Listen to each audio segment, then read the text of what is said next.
এখন যাচ্ছি আমরা মাছ দেখতে। আমরা যে মাছের বাজারে যাচ্ছি সেটা পাশেই আছে, ওই জন্য হেঁটে যাচ্ছি। পাশ দিয়ে দেখতে পেলাম একটা বুদ্ধ মূর্তি গাছের তলায়, খুব সুন্দর দেখাচ্ছে। আর সামনেই বহরমপুর রেলওয়ে স্টেশন। এবারে আমরা মিন বাজারের দিকে এগোচ্ছি। এখানে কি বলুন তো, সবাই গ্রাম থেকে মাছগুলো ধরে নিয়েছে। এখানে ছোট ছোট দোকান ঘর করা আছে, সেখানে নিয়ে এসে ওরা বসে। আর যারা পাড়ায় পাড়ায় মাছ বিক্রি করে বা পাড়াতে গিয়ে বসে বিক্রি করে, তারা এখান থেকে মাছ কিনে নিয়ে যায়। আর এখানের মাছ হচ্ছে খুব জ্যান্ত মাছ, আর খুব ভালো, দেখলে আপনাদেরও খুব ভালো লাগবে। এই যে এবারে আমরা বেনফিসের মিন বাজারে ঢুকে গেলাম। আমরা এই মাছ বাজারে এসে দেখে অবাক, এত জ্যান্ত মাছ। আর দেখলে কি লোভ লাগছিল, মনে হচ্ছিল সব মাছ নিয়ে নিই। আপনারাও দেখুন, আপনাদেরও খুব ভালো লাগবে। এটা কি মাছ? মৃগেল আর সিলভার আর তেলাপিয়া নাকি এগুলো? মোটামুটি এক একটা প্রায় কার্গো পড়ে গেল। আমরা যেদিন মাছ দেখতে গেছিলাম সেদিন শনিবার ছিল, ওই জন্য মার্কেটে মাছ কম ছিল। এইরকম ছোট ছোট দোকান ঘরগুলোতে সবাই মাছ নিয়ে এসে বসে। এইটা কি মাছ বললেন? কি এলেন্টি না গোলচাঁদা? এই যে এগুলো এই লম্বা লম্বা আছে তো এর মধ্যে। তেলাপিয়া, এটা মতিঝিলের লালবাগ মতিঝিলের নাম করা জায়গা। এটা শোল। এই ওয়েট কত হবে? 2.5 কিলো।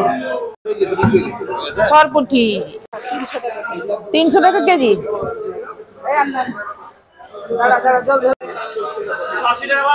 এটা কি রুই আছে? কাতলা এটা 300, 350।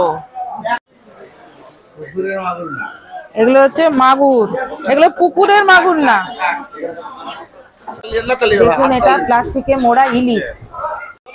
আপনাকে নিচ্ছে ইলিশ। বড় বড় বাস্কেটের ভিতরে এত জ্যান্ত মাছ ছিল, মনে হচ্ছিল সব নিয়ে নি। কই লেঠা, এটা খয়রা মাছ।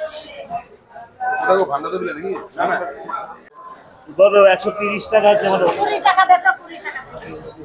130 টাকা আছে, 130 টাকা আছে। মোরলাকে ময়া বলে। 40 টাকা। এটা হচ্ছে শিঙি মাছ, চালানি মাছ, কাতলা। এটার ওয়েট কত হবে? 5 কেজি, 6 কেজি।